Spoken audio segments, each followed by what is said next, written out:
And for the third time he struck the rock, which turned into very small pieces. He said, Allah is great.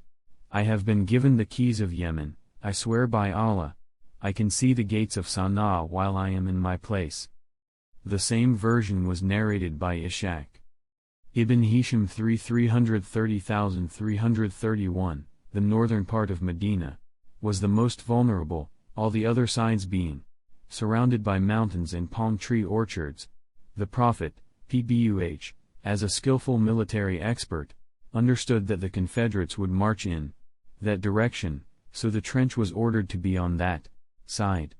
The Muslims went on digging the trench for several days. They used to work on it during the day, and go back home in the evening until it had assumed its full dimensions militarily before the huge army of the idolaters, Ibid, which numbered as many as 10,000 fighters, arrived and settled in the vicinity of Medina in places called Al-Asail and Uhud.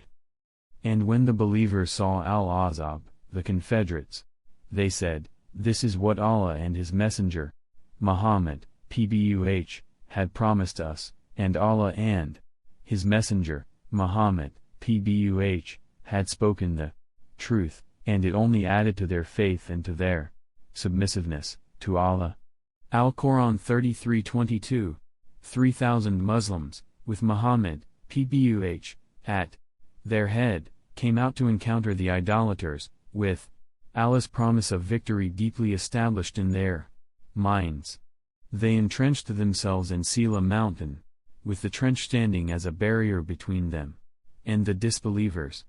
On attempting to attack the Muslims and break into Medina, the idolaters were surprised to see a wide trench, a new stratagem, unknown in Arabia before, standing as an obstinate obstruction.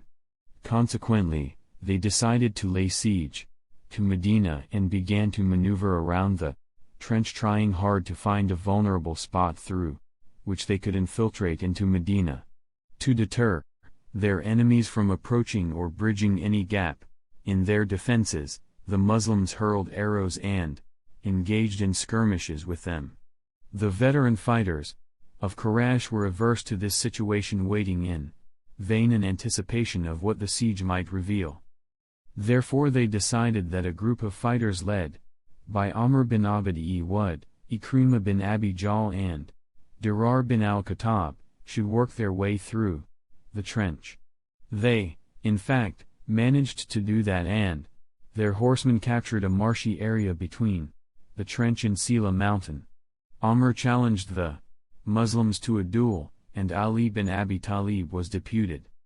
After a short but fierce engagement, Ali killed Amr, and obliged the others to evacuate in a state of panic and confusion. However, some days later, the polytheists conducted fresh desperate attempts, but all of them failed due to Muslim steadfastness and heroic confrontation. In the context of the events of the trench battle, the Messenger of Allah, PBUH, failed to observe some prayers in the right time.